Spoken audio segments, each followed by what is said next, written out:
আসসালামু আলাইকুম ম্যাম, 1020। হ্যাঁ 1020। কেমন আছো? ওয়ালাইকুম। কেমন মিস আছো? আলহামদুলিল্লাহ ভালো আছি, আপনি কেমন আছেন? আছি আলহামদুলিল্লাহ। আলহামদুলিল্লাহ ভালো আছি, আপনি কেমন আছেন মিস? ভালো আছি ভালো আছি। 1001 ফারিয়া। ম্যাম আসসালামু আলাইকুম।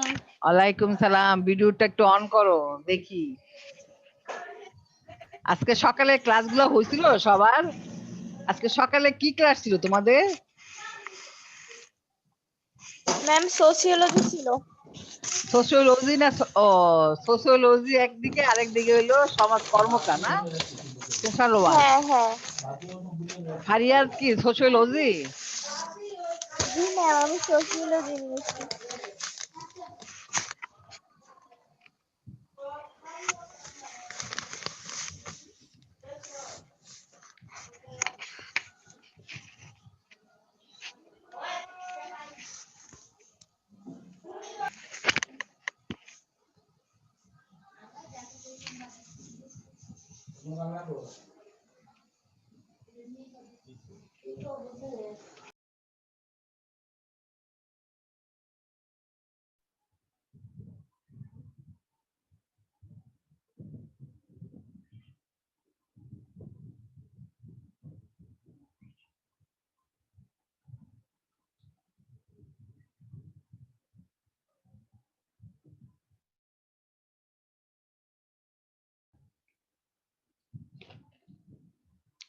এই শোনো, মেয়েরা আস্তে আস্তে আসুক, আমরা শুরু করে দিই কেমন? আমরা কিন্তু 2 নাম্বার চ্যাপ্টারটাই পড়াচ্ছি, বুঝছো? 2 নাম্বার চ্যাপ্টারটাই আমরা পড়াচ্ছি, সুশাসন। হ্যাঁ, গত ক্লাসে আমরা পড়িয়েছিলাম সুশাসনের প্রতিষ্ঠার সমস্যা সমাধান, এগুলো নিয়ে আলোচনা করেছিলাম।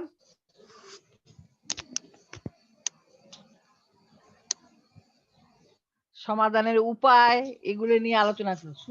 আজকে আমরা পড়াবো সুশাসন প্রতিষ্ঠায়। হ্যালো, আসসালামু আলাইকুম মিস। ওয়ালাইকুম সালাম। সুশাসন প্রতিষ্ঠায় সরকারের কি করণীয় আছে? আচ্ছা, আজকে পড়াবো সুশাসন প্রতিষ্ঠায় নাগরিকের কি কি দায়িত্ব কর্তব্য আছে, নাগরিকের দায়িত্ব এবং কর্তব্য।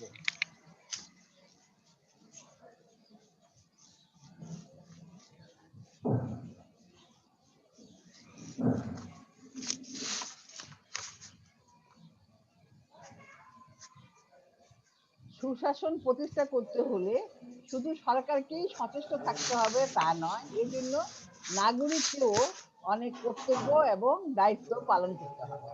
কেননা কর্তব্য বিমুখ জাতি কখনো উন্নতি লাভ করতে পারে না এবং সুশাসন প্রতিষ্ঠাও করতে পারে না।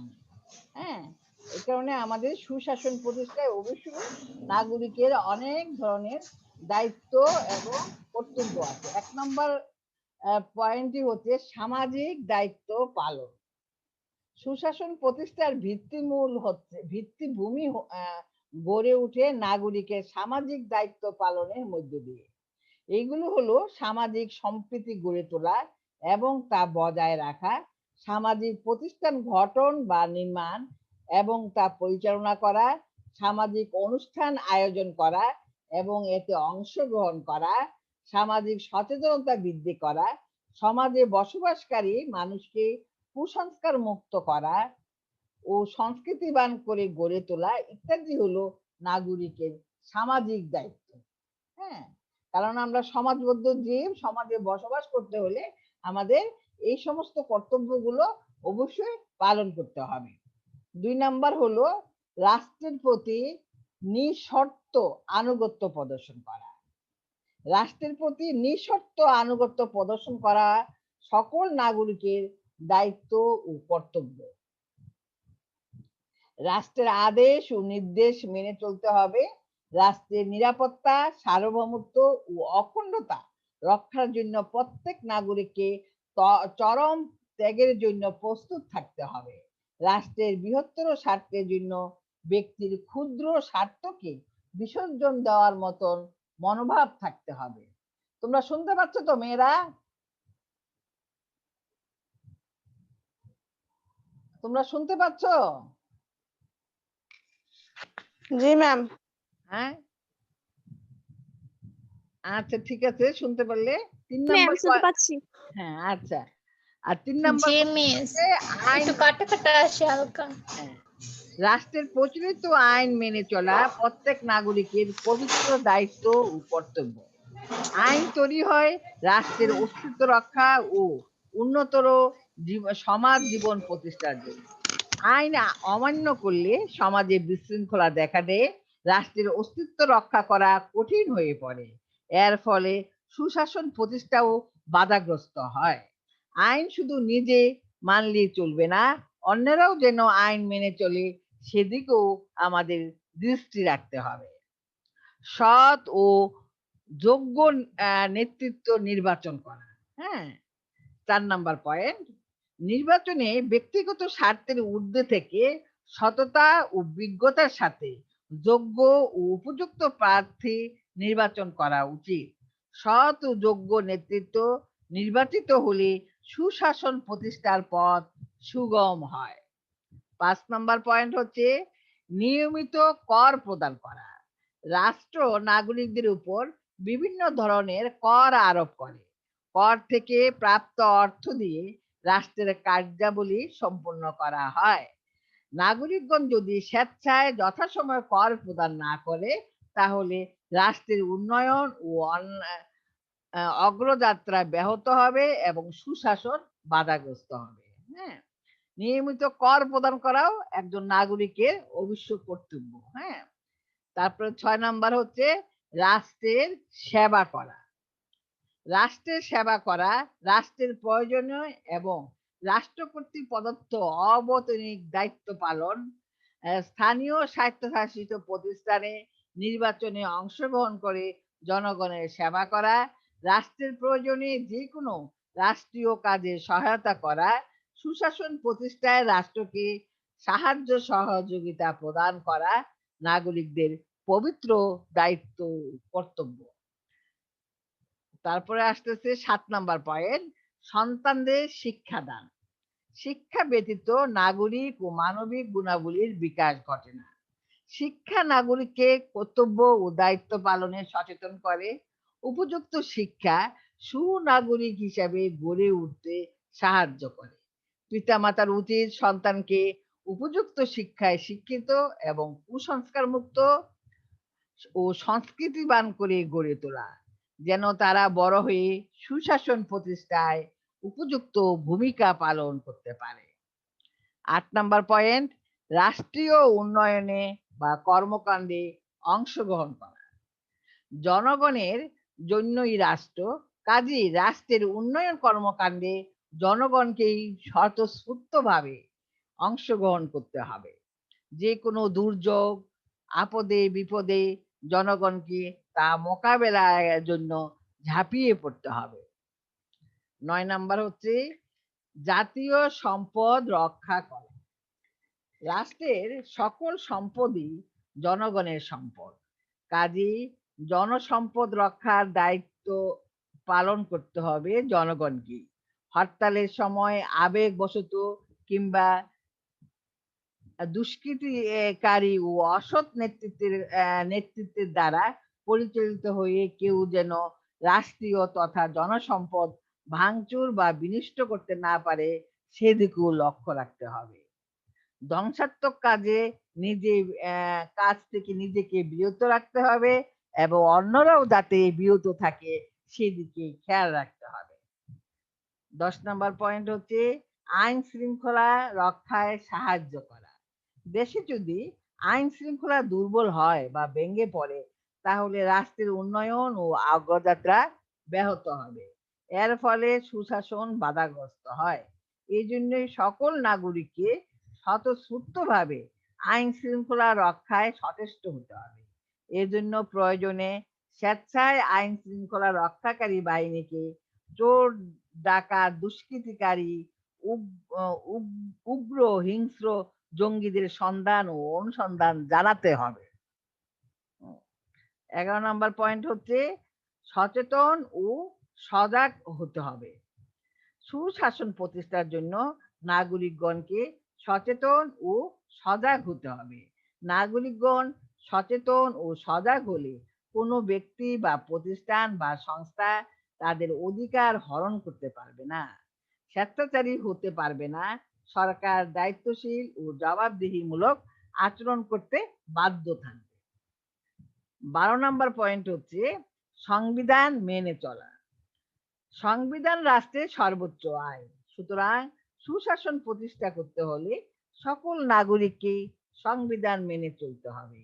সবকিছুর উপর সংবিধানকে স্থান দিতে হবে। 13 নম্বর পয়েন্ট সুশাসনের আগ্রহ। সুশাসন প্রতিষ্ঠার জন্য নাগরিকগণকে আগ্রহ থাকতে হবে। সুশাসন প্রতিষ্ঠায় একজন নাগরিককে প্রশাসনের সাথে সংশ্লিষ্ট কর্মকর্তা কর্মচারীদের পাশে দাঁড়াতে হবে, দরিদ্র মানুষকে সাহায্য করতে হবে, অন্যায়ের বিরুদ্ধে প্রতিবাদ করতে হবে, দুর্যোগ মোকাবিলায় সরকারের পাশে এসে দাঁড়াতে হবে। তারপরের পয়েন্ট উদার ও প্রগতিশীল দলের প্রতি সমর্থন।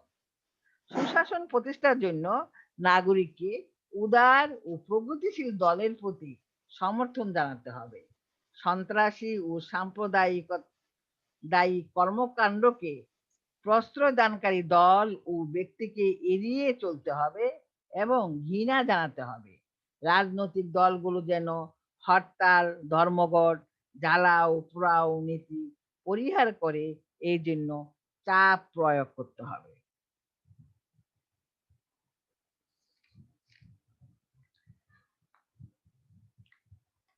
তারপরে আসতেছে কি আমাদের নাগরিকের দায়িত্ব কর্তব্যের পরে আসতেছে সামাজিক, রাজনৈতিক ও অর্থনৈতিক ক্ষেত্রে সুশাসনের গুরুত্ব। সামাজিক ক্ষেত্রে সুশাসনের গুরুত্ব প্রথমে ধরা যাক সামাজিক ক্ষেত্রের কথা। সুশাসন ছাড়া সামাজিক সম্প্রীতি গড়ে তোলা বা বজায় রাখা, সামাজিক প্রতিষ্ঠান গঠন, সামাজিক অনুষ্ঠানে অংশগ্রহণ, সন্তান সন্ততিকে শিক্ষিত, রুচিবান ও সংস্কৃতিবান করে গড়ে তোলা সম্ভব নয়। কেননা এগুলো সবই সম্ভব সুশাসিত সমাজ ও রাষ্ট্রে। 2 নম্বর পয়েন্ট রাজনৈতিক ক্ষেত্রে গুরুত্ব।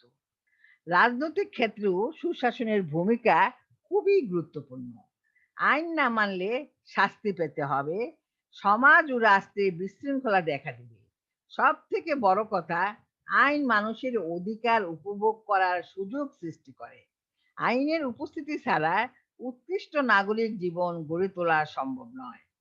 সুশাসন প্রতিষ্ঠিত না হলে আইন সঠিকভাবে কার্যকরী করা যায় না এবং নাগরিক অধিকার উপভোগের ক্ষেত্রে প্রতিবন্ধকতার সৃষ্টি হয়। সুশাসন প্রতিষ্ঠিত না হলে সততা ও সতর্কতার সাথে একজন নাগরিক তার ভোটাধিকার প্রয়োগ ও প্রার্থী বাছাই করতে পারে না।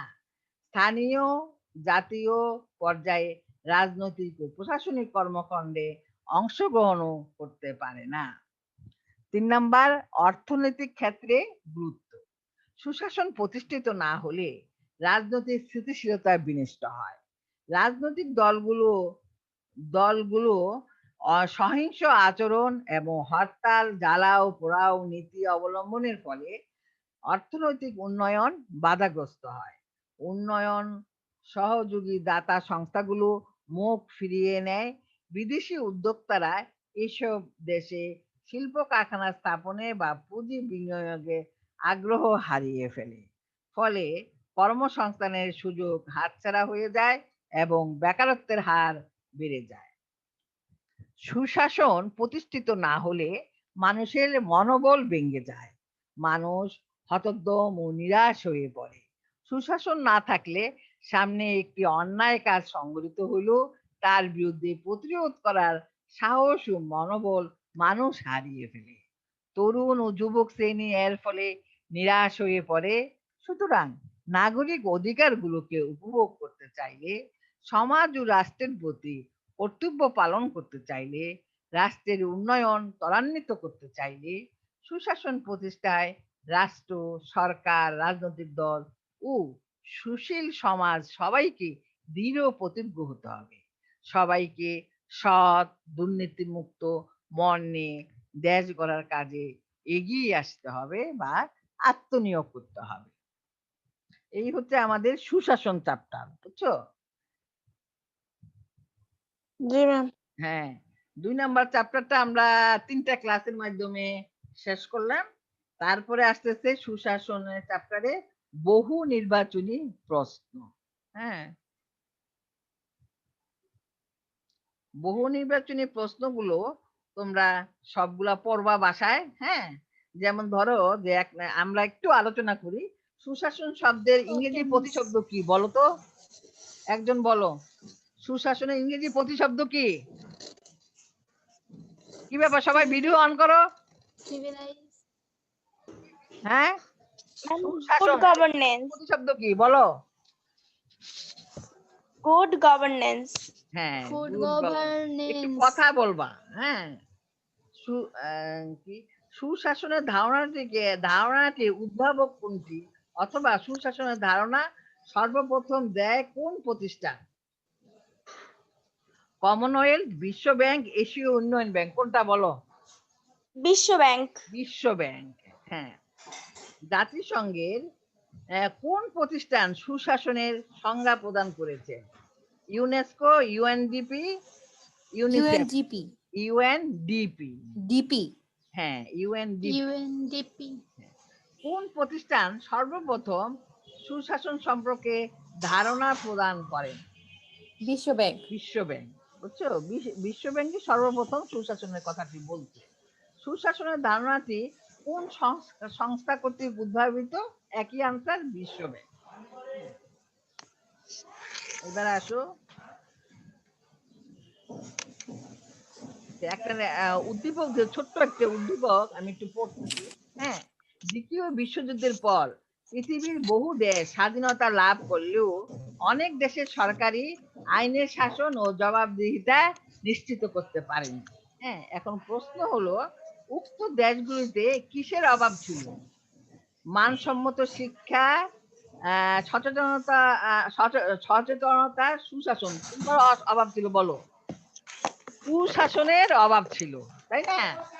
হ্যাঁ, এরপরে আসতেছে আরেকটা কোশ্চেন, যে সরকার উক্ত বিষয়গুলো নিশ্চিত করতে পারলে কি হবে? দুর্নীতি নিয়ন্ত্রণ করতে পারবে, নিরপেক্ষ বিচার বিভাগ প্রতিষ্ঠা করবে, সরকারি কর্মকাণ্ডে স্বচ্ছতা নিশ্চিত হবে। মানে সুশাসন প্রতিষ্ঠা করতে পারলে সরকারের কি কি হবে? এখানে কোনটা কোনটা রাইট? মানে সবগুলাই রাইট। হ্যাঁ, সুশাসন যদি প্রতিষ্ঠিত হয় একটি রাষ্ট্রে, তাহলে দুর্নীতি নিয়ন্ত্রণ হবে, নিরপেক্ষ বিচার বিভাগ প্রতিষ্ঠা হবে। হ্যাঁ, নিরপেক্ষ বিচার বিভাগ মানে কি? আইন বিভাগ এবং শাসন বিভাগের হস্তক্ষেপ মুক্ত। হ্যাঁ, ওইটাই হচ্ছে নিরপেক্ষ বিচার বিভাগ। আর সরকারি কর্মকাণ্ডে স্বচ্ছতা নিশ্চিত হবে। এই তিনটাই মানে সঠিক। সঠিক। প্রশাসনের জন্য প্রয়োজন কি বলো? দক্ষ প্রশাসন, আইনের শাসন, আইনের শাসন। দুর্নীতি প্রতিরোধে সহায়ক শক্তি হিসাবে কাজ করে জবাবদিহিতা, আইন, সুশাসন। সুশাসন। সুশাসনের ধারণাটি এটা আবার আসছে, আমি বিভিন্ন বোর্ডের কোশ্চেন গুলো পড়তেছি তো, যার ফলে একই কোশ্চেন বারবার আসছে। ধারণাটি কোন সংস্থা কর্তৃক উদ্ভাবিত? বিশ্ব ব্যাংক। বিশ্ব ব্যাংক। বিশ্ব ব্যাংক। কোনটি বিশ্ব সুশাসন? ব্যাংক, হ্যাঁ, কোনটি সুশাসনের অন্যতম উপাদান? আইনের শাসন, শাসন, নাগরিক সচেতনতাবোধ, কোনটা বলো? আইনের শাসন, আইনের শাসন।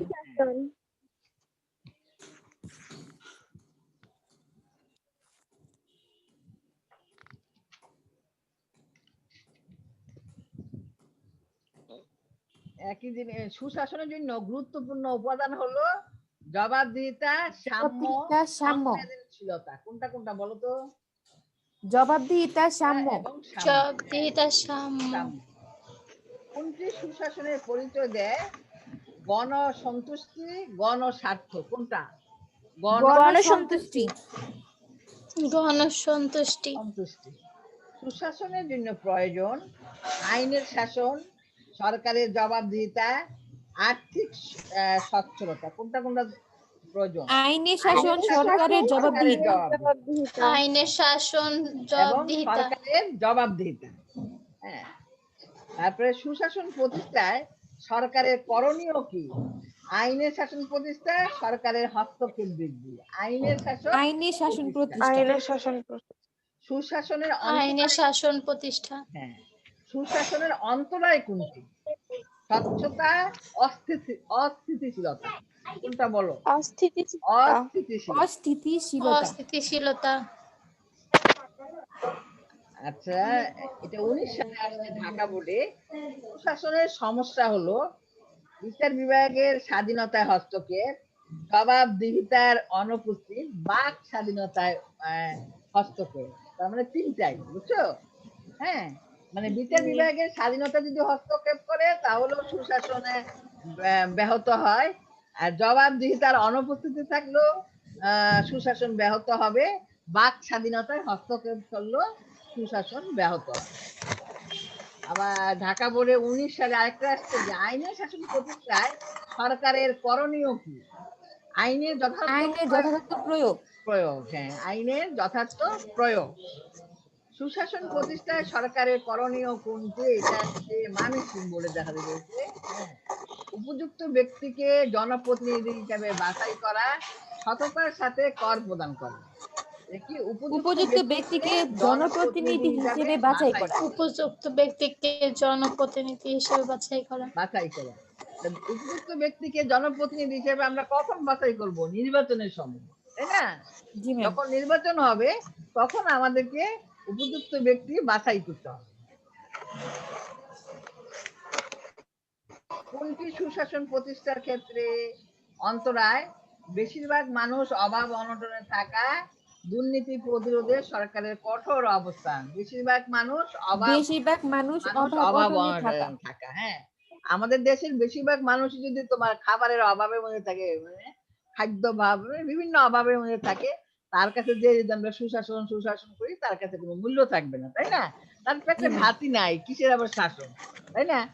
এই কারণে সুশাসন প্রতিষ্ঠায় প্রধান অন্তরায়ী হচ্ছে বেশিরভাগ মানুষ যদি অভাব অনটনে থাকে তাহলে তার কাছে কোনো কিছু ভালো লাগবে না।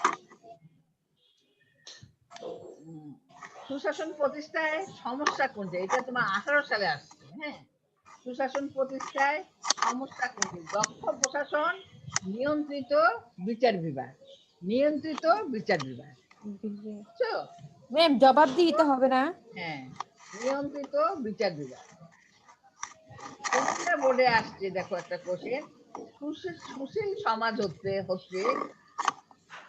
কি? বিত্তবান শ্রেণী, ব্যবসায়ী সম্প্রদায়, রাজনীতি সচেতন, মধ্যবিত্ত শ্রেণী। বুঝছো? সুশীল সমাজ কার? সুশীল সমাজই হচ্ছে রাজনীতি সচেতন, শুধু রাজনীতিক না, রাজনীতি সংস্কৃতি সব দিকে যারা সচেতন, হ্যাঁ, এবং এডুকেশনের দিক দিয়ে অগ্রগামী, তাদেরকে আমরা বলি সুশীল সমাজ।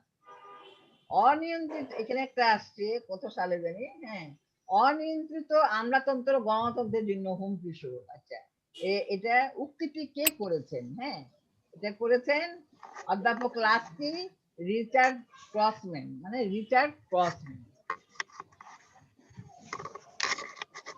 রাজশাহী বোর্ডে একটা কোশ্চেন আসছে যে বাংলাদেশে সুশাসন প্রতিষ্ঠায় অন্যতম বাধা কোনটি? সৎ ও যোগ্য নেতার অভাব, রাজনৈতিক অস্থিতিশীলতা। কোনটা বলো? রাজনৈতিক অস্থিতিশীলতা। হ্যাঁ, রাজনৈতিক অস্থিতিশীলতাই হচ্ছে অস্থিরতা জন্য সুশাসন প্রতিষ্ঠার ক্ষেত্রে সবচেয়ে বড় অন্তরায়।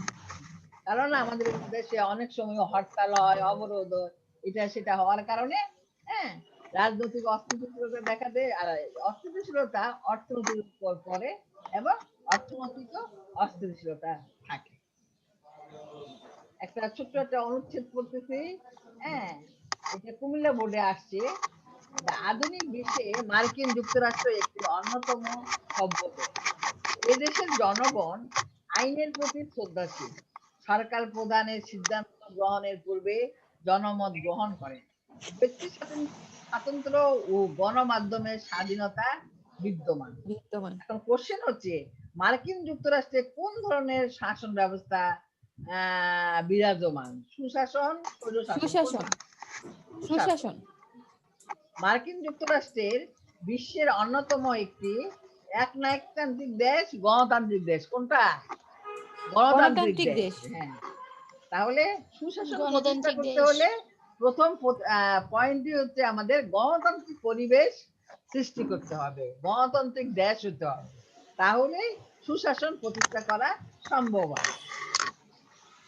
তারপরে আসতে হচ্ছে কি, সরকারের কার্যকারিতা নষ্ট হয়। হ্যাঁ, টাকা পয়সার অভাবে, নীতি প্রণয়ন ও সিদ্ধান্ত গ্রহণে দক্ষতার অভাবে। দক্ষতার অভাবে। হ্যাঁ, নীতি প্রণয়ন ও সিদ্ধান্ত সিদ্ধান্ত গ্রহণে গ্রহণে দক্ষতার অভাবে। অভাবে। হ্যাঁ, সিদ্ধান্ত গ্রহণের দক্ষতার অভাব। অভাবে সরকারের কার্যকারিতা নষ্ট হয়। হ্যাঁ, সরকারকে তাহলে সিদ্ধান্ত কার্যকারিতার সময়, মানে সরকার যখন কাজ করবে তখন অবশ্যই খেয়াল রাখতে হবে যে কোন নীতিটা প্রণয়ন করলে রাষ্ট্রের জন্য ভালো, জনগণের জন্য ভালো। হ্যাঁ, এবং কোন সিদ্ধান্তটা তার গ্রহণ করতে হবে সেটা সরকারকে ভাবতে হবে। তারপরে ছোট্ট একটা অনুচ্ছেদ পড়তে থেকে কুমিল্লা বোর্ডে আসছিল, তমাল বাংলাদেশের নাগরিক। বাংলাদেশ একটি গণতান্ত্রিক দেশ, তথাপি এই দেশে এখনো দুর্নীতি বিদ্যমান, অনিয়ম এখানকার নিত্য সঙ্গী। কিন্তু উক্ত সমস্যা সমূহ থেকে মুক্তির জন্য তমাল মনে করে এ দেশে আইনের শাসন, জবাবদিহিতা ও স্বচ্ছতা নিশ্চিত করতে হবে। অনুচ্ছেদের আলোকে বাংলাদেশের প্রেক্ষাপটে বর্তমানে যে জিনিসটি খুবই দরকার, হ্যাঁ, রাজতন্ত্র, সুনাগরিক। বুঝছো? মানে সুনাগরিক আমাদের এখন দরকার। হ্যাঁ, যদি সুনাগরিক হয় তাহলে সে দুর্নীতি করবে না। এখন সুনাগরিক হতে হলে আমাদের কি হতে হবে? আমাদেরকে শিক্ষিত হতে হবে, আমাদেরকে আত্মসংযমী হতে হবে। বুঝছো? হ্যাঁ, এগুলা হলো নাগরিকের উপাদান। যে একজন নাগরিক যখন শিক্ষিত হয়, আত্মসংযমী হয় এবং বিবেকবান হয়, তখনই সে হয় সুনাগরিক। হ্যাঁ, আর সুনাগরিকের অভাব হলে কি দেশে সুশাসন প্রতিষ্ঠা করাও সম্ভব হয় না। তারপর আরেকটা আসতেছে, দুর্নীতি ও অনিয়ম বাংলাদেশের কোন ধরনের সমস্যা? আঞ্চলিক সমস্যা, জাতীয় সমস্যা? কোনটা বলো? জাতীয় সমস্যা। কারণ দেখা যাচ্ছে যে সব জায়গায় আমাদের দুর্নীতি আছে, আমাদের অনিয়ম আছে, এই কারণে এটা জাতীয় সমস্যায় পরিণত হয়েছে। যদি প্রশাসনের ক্ষেত্রে সুশাসন প্রতিষ্ঠিত হয় তাহলে কি হবে? আইনের শাসন প্রতিষ্ঠিত হবে, দুর্নীতি দূর হবে, শিল্পায়ন বৃদ্ধি পাবে। কোনটা সঠিক বলো? আইনের শাসন প্রতিষ্ঠিত হবে, দুর্নীতি দূর হবে। আইনের শাসন প্রতিষ্ঠিত হবে এবং দুর্নীতি দূর হবে। সুশাসন কখন বাধাগ্রস্ত হয়? আইনের শাসন না থাকলে। রাজশাহী বোর্ডে একটা কোশ্চেন আসছে, সুশাসনের জন্য স্বচ্ছতা প্রয়োজন কেন? দুর্নীতি রোধ করে, আমূলতা কমায়। তাহলে কোনটা হবে? দুর্নীতি রোধ করে। তোমরা যখন পরীক্ষা প্রতিরোধ, এইচএসসি পরীক্ষা, তখন তোমাদের কাছে কি মনে হবে জানো? যে সবগুলা কোশ্চেনের মনে হয় সঠিক। বুঝছো? কারণ এখন যেগুলো পড়াচ্ছি এগুলো থেকে আসতে পারে, আবার নাও আসতে পারে। বুঝছো? হ্যাঁ, নিজে কিন্তু তোমাদের চিন্তা করে করে আনসারটা লিখতে হবে। হ্যাঁ, যে কোন, এই জন্য বেশি বেশি পড়লে ভুলটাই বেশি হয়। হ্যাঁ, বেশি বেশি পড়লেই দেখা যাবে যে তখন বুঝে গেছে। তারপর কুমিল্লা বোর্ডে দেখো আরেকটা কোশ্চেন আসছে, সুশাসনের জন্য অপরিহার্য উপাদান 9 কোনটি? বহুদলীয় ব্যবস্থা, স্বাধীন বিচার বিভাগ। মানে বহুদলীয় ব্যবস্থার কোনো প্রয়োজন নাই। হ্যাঁ, বুঝছো? দলীয় ব্যবস্থা যাই হোক না কেন, সেখানে গণতন্ত্র থাকতে হবে। দ্বিদলীয় ব্যবস্থা, আমেরিকাতেও দ্বিদলীয় ব্যবস্থা, তারপর তোমার ব্রিটেনে দ্বিদলীয় ব্যবস্থা, কিন্তু এখানে তো গণতন্ত্র আছে, তারপরে সুশাসন প্রতিষ্ঠিত হয়েছে। বুঝতে পারছো? নিচের কোনটি সুশাসনের বৈশিষ্ট্য? হ্যাঁ, স্বজনপ্রীতি, আইনের শাসন। আইনের শাসন একই কোশ্চেন কিন্তু বারবার আসতেছে, কারণ কি বিভিন্ন বোর্ডে একই কোশ্চেন কিন্তু আসে, তোমরা বারবার পড়লে মুখস্থের মতো হয়ে যায়। হ্যাঁ, সুশাসন প্রতিষ্ঠায় নাগরিকের কর্তব্য হলো সরকার পরিচালনা করা, নিয়মিত কর প্রদান করা। তাহলে এখানে কোনটা রাইট হবে? নিয়মিত কর প্রদান করা। নিয়মিত কর প্রদান করা। কর প্রদান হ্যাঁ, করা। এখানে রাইট হবে। তারপরে আসতেছে কি যে বাংলাদেশকে দাতা গোষ্ঠী অর্থ সাহায্য প্রদান করে থাকে। এর দ্বারা কি প্রতীয়মান হয়? বাংলাদেশের শিক্ষিত হার বৃদ্ধি পাচ্ছে, বাংলাদেশের সুশাসন প্রতিষ্ঠিত হতে চলছে। কারণ বিভিন্ন এনজিও গুলা বাংলাদেশকে এখন বিভিন্ন ভাবে সহযোগিতা করতেছে। তার ফলে আমরা কি হচ্ছে যে বাংলাদেশের যেহেতু সুশাসন যদি প্রতিষ্ঠিত হয়, এরা মনে করতেছে যে বাংলাদেশে সুশাসন প্রতিষ্ঠার দিকে এগিয়ে যাচ্ছে। সুশাসন প্রতিষ্ঠিত হলে বাংলাদেশে কি হবে? হ্যাঁ, বিভিন্ন দাতা গোষ্ঠীগুলো যে আছে তারা আমাদেরকে সাহায্যের হাত বাড়িয়ে দেবে বিভিন্ন ধরনের কাজে, যেমন শিক্ষার প্রসারের জন্য, অর্থনৈতিক কাজের জন্য, হ্যাঁ, বিভিন্ন শিল্প কারখানা গড়ে তোলার জন্য তারা আমাদের দিকে সাহায্যের হাত কিংবা সহযোগিতার হাত বাড়িয়ে দেবে। সুশাসনের উপযোগী সরকার ব্যবস্থা কোনটি? কর্তৃত্ববাদী সরকার, গণতান্ত্রিক সরকার। এখানে আনসার হবে কোনটা? গণতান্ত্রিক সরকার। এটা কিন্তু কুমিল্লা বোর্ডে আসছে, বুঝছো? হ্যাঁ, এখন একটা এটা কুমিল্লা বোর্ডে আসছে। সিলেট বোর্ডে একটা উদ্দীপক আমি পড়তেছি, সিলেট বোর্ডে আসছে। জনাব ক ভ্রমণ বিষয় খ নামক রাষ্ট্রে বেড়াতে গেলেন। হ্যাঁ, তিনি লক্ষ্য করলেন সেখানে আইন যথাযথভাবে কার্যকর হচ্ছে। আইনের কাছে জাতি, ধর্ম, বর্ণ, ধনী, দরিদ্র, নারী, পুরুষ সবাই সমান। এছাড়াও দেশটিতে সুশৃঙ্খল ও নিয়মতান্ত্রিক শাসন প্রতিষ্ঠিত। তাহলে খ রাষ্ট্রীয় ব্যবস্থার সাথে তোমার পাঠ্য বইয়ের কোন বিষয়টি অধিক সম্পর্কযুক্ত? কোনটা? জবাবদিহিতা, আইনের শাসন। আইনের শাসন। উক্ত রাষ্ট্রীয় ব্যবস্থা বাংলাদেশে কার্যকরী হলে প্রতিষ্ঠিত হবে কি? সুশাসন। ঠিক আছে? হ্যাঁ, তোমরা বারবার এগুলা পড়বা। হ্যাঁ, জি মিস। হ্যাঁ, ইউএনডিপি এর পূর্ণরূপ, এটা কিন্তু ঢাকা বোর্ডে 16 সালে আসছে, খুবই ইম্পর্টেন্ট। কোনটা বলতে পারবা? United Nations Development Programme. হ্যাঁ, এই যে ইউএনডিপি, বুঝছো? ইউনাইটেড নেশন ডেভেলপমেন্ট প্রোগ্রাম, এটা কিন্তু খুবই ইম্পর্টেন্ট, বুঝছো? তোমরা দেখবা যে প্রায় সময় আসে, 16 সালে ঢাকা বোর্ডে আসছে, অনেকবারই আসে। হ্যাঁ, তোমাদের সবার কাছে তো বই আছে, তাই না? দেখো যে এখানে একটা কোশ্চেন বারবারই আসছে, ঢাকা, বরিশাল, ময়মনসিংহ বিভিন্ন বোর্ডে আসছে।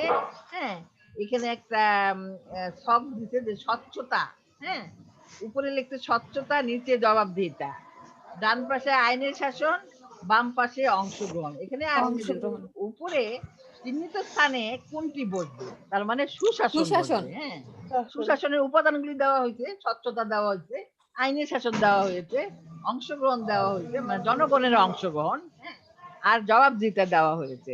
তার মানে এখানে মাঝখানে আসবে আমার এইভাবেও তোমাদের পরীক্ষায় আসবে, বুঝছো? এইভাবেও তোমাদের পরীক্ষায় কিন্তু আসবে। হ্যাঁ, এটা না আরেকটা আসবে। হ্যাঁ, এখানে উপাদান দিয়ে দিতে কিংবা সমস্যা দিয়ে দিতে পারে, সুশাসনের সমস্যাগুলো দিয়ে তোমাদের বলতে পারে যে মাঝখানে কি বসবে, বুঝছো? এগুলো বিভিন্ন ভাবে আসতে পারে।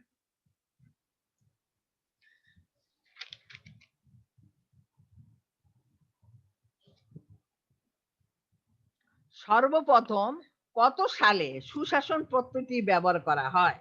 খুবই ইম্পর্টেন্ট, মাঝে মাঝে আসে। হ্যাঁ, 1989, 1989। হ্যাঁ, এটা প্রায় টাইমে কিন্তু এগুলা আসে। তারপরে সুশাসনের পথে অন্যতম বাধা কোনটি? এগুলো তো পারবাই, অনেকবার পড়ানো হয়ে গেছে। বলতো? অর্থ সম্পদের অভাব, জবাবদিহিতার অভাব। কোনটা সত্যি, কোনটা রাইট? তাড়াতাড়ি বলো, সময় শেষ হয়ে যাচ্ছে। জবাবদিহিতার অভাব। হ্যাঁ, আর একটা সুশাসনের পথে আমলাতন্ত্র অন্তরায় কেন? জবাবদিহিতার অভাব, নীতি প্রণয়ন ও সিদ্ধান্ত গ্রহণের দক্ষতার অভাব, আমলাদের মধ্যে দুর্নীতির অভাব। তাহলে আমার দুইটা রাইট হবে। হ্যাঁ, আমলাদের জবাবদিহিতার অভাব থাকে বা আমলাদের মধ্যে দুর্নীতির প্রভাব থাকে, বুঝছো? এই কারণে আমলাতন্ত্র অনেক সময় সুশাসনের বাধার সৃষ্টি করে। তারপরে একটি দেশে সুশাসন প্রতিষ্ঠার ক্ষেত্রে সবচেয়ে বেশি ভূমিকা পালন করে কে? আইন বিভাগ, বিচার বিভাগ, শাসন বিভাগ। কে পালন করে বেশি? শাসন বিভাগ। বুঝছো? কারণ শাসন আইন বিভাগ কি করে? আইন প্রণয়ন করে। হ্যাঁ, বিচার বিভাগ সেই আইনের মাধ্যমে বিচার করে, আর শাসন বিভাগ কিন্তু আইনটা প্রয়োগ করে। হ্যাঁ, এখন আমাদেরকে বলছে যে সবার মাস্ক ব্যবহার করতে হবে। এখন যদি কেউ মাস্ক ইউজ না করে, বুঝছো, তাহলে তার যে শাস্তি দিতে হবে, সেই শাস্তিটা কে দিবে? কে প্রথম ধরবে? পুলিশ আমাদেরকে প্রথম ধরবে, তাই না? রাস্তায় বাইরে যদি আমরা মাস্ক ইউজ না করি, তাহলে পুলিশ আমাদেরকে ধরবে কিংবা বলবে যে মাস্ক ইউজ করেন, না হয় এই এই শাস্তির ব্যবস্থা আছে। বুঝতে পারছো? তাহলে প্রয়োগ করতে হবে শাসন বিভাগে। হ্যাঁ, আচ্ছা ঠিক আছে, তাইলে আমি অনেকগুলা বহু নির্বাচনী কোশ্চেন তোমাদের আলোচনা করলাম। তোমরা বাসায় এই সমস্ত বহু নির্বাচনী কোশ্চেন গুলা পড়বা। হ্যাঁ, সঙ্গে দেখো আগামী ক্লাস, আগামী কি বার? আগামী ক্লাস বুধবার, না? বুধবার দিনে আমি তোমাদের একটা পরীক্ষা নিব সৃজনশীলের উপরে। 1 নাম্বার 2 নাম্বার, দেখো সৃজনশীল কোশ্চেনে যাও। 1 নাম্বার 2 নাম্বার কোশ্চেনের টিক দাও, 4 নাম্বার কোশ্চেনে টিক দাও, আর 12 নাম্বার কোশ্চেনে টিক দাও। এই 4টা সৃজনশীল তোমরা ভালো করে পড়বা। আমি যে কোনো দুটা দিব তোমাদেরকে, এবং যে কোনো একটা তোমরা লিখবা। আগামী বুধবার, পারবা না? ম্যাম একটু আবার বলেন কত কত number? 1 number 2 number 4 number 12 number. 1 number 2 number 4 number 12 number. ঠিক আছে? 1 নাম্বার 2 নাম্বার 4 নাম্বার 12 নাম্বার। এই 4টা পড়ো। হ্যাঁ, জি মিস। এই 4টা পড়লে 4 মোটামুটি নাম্বার, তোমাদের পুরো 12 বইটা রিডিং দেওয়া হয়ে যাবে। হ্যাঁ, এই পুরো বইটাই তোমাদের মানে পুরো চ্যাপ্টারটা সম্পর্কে জানা হয়ে যাবে। আর যে কোনো কোশ্চেন উদ্দীপক আছে হয়তো বা এটা, কিন্তু সবসময় মনে করবা যে এগুলো চেঞ্জ হয়ে আসবে। পরীক্ষার সময় সবসময় চেঞ্জ হয়ে আসবে। হ্যাঁ, জি ম্যাম। কিন্তু তোমাদের বুঝতে হবে, বুঝে লিখতে হবে, এবং জ্ঞানমূলক এবং অনুধাবনমূলক কোশ্চেন, এই দুটা কোশ্চেন তোমরা সরাসরি পাবা। যা পড়ছো বইতে ঠিক ঠিক ওইভাবে পাবা। কিন্তু প্রয়োগমূলক এবং উচ্চতর দক্ষতা গ এবং ঘ, এই দুটা কোশ্চেনের বেলায় তোমাদের চিন্তা করতে হবে। বুঝছো? হ্যাঁ, যে কোত্থেকে আসছে, কিভাবে লিখতে হবে, কোন জায়গাটা লিখতে হবে, তোমাদের নিজেদের মতো করে সুন্দরভাবে গুছিয়ে লিখতে হবে। কিন্তু বইয়ের থেকে লিখতে হবে, কিন্তু নিজেদের মতো করে লিখতে হবে। ঠিক আছে? জি ম্যাম। আচ্ছা, আজকে তোমরা কে কে আসছো?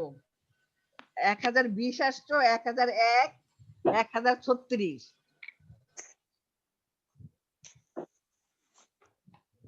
36, তারপর আর কে ম্যাম আসছো? 32। হ্যাঁ, 32। ম্যাম 1008। 32 বলো, তারপর 1008। 1028। 28 বলো, তারপর আর কে আছে? 1 2 3 4 5, আরেকজন ম্যাম 1008। 1008, না? আচ্ছা।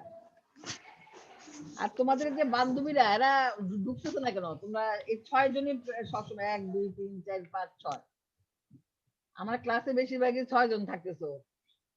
আর বাকিরা কি করে? সব পড়ে ফেলছে এরা বাসায়, সব মুখস্থ হয়ে গেছে ওদের। ম্যাম কাউকেই চিনি না, তার কাজ সবাইকে ইনভাইট করব কিভাবে? তোমাদেরকে আমি একটা ফোন নাম্বার দিয়ে দিছি না সবাই? মাঝে মাঝে ধরো দিনে 2টা 3টা করে ফোন করে দেখো না এরা কোথায় আছে, কি করতেছে না করতেছে। ম্যাম কাউকেই তো আয়েশা চিনি না। তাসনিম ওরা বাসা চেঞ্জ করে, হ্যাঁ, এজন্য ক্লাস করতে পারে না। আয়েশা তাসনিম ওরা বাসা চেঞ্জ করছে, তার জন্য ক্লাস করতে পারিনি, আমাকে বলতে বলছে। ও আচ্ছা, এরা তো এখনো ওরা আসতেছে না, বুঝছো? মাত্র 6 জন করে আসতেছে। বাকিরা কি করতেছে না করতেছে, ওদের কোনো চিন্তা নাই, ওদের প্যারেন্টসদের কোনো চিন্তা নাই, আমি বুঝি না। ম্যাম কলেজে ভর্তি বাকিদেরটা হইতে, জানি না, হ্যাঁ, আমরা কি ওদেরকে বললে ওরা কিছু হ্যাঁ, আমরা বলে তো না। আর প্রতিদিন ফোন করতে পারবো না, তাই না? আমি তো 2 দিন 3 দিন করেছি, তারপর যদি ওরা সজাগ না হয় আমাদের কিছু করার নেই। তাহলে আজকের মতো এখানেই, খোদা হাফেজ। হ্যাঁ, খোদা আসসালামু হাফেজ। আলাইকুম। ওয়ালাইকুম আসসালাম। ম্যাম আসসালামু আলাইকুম।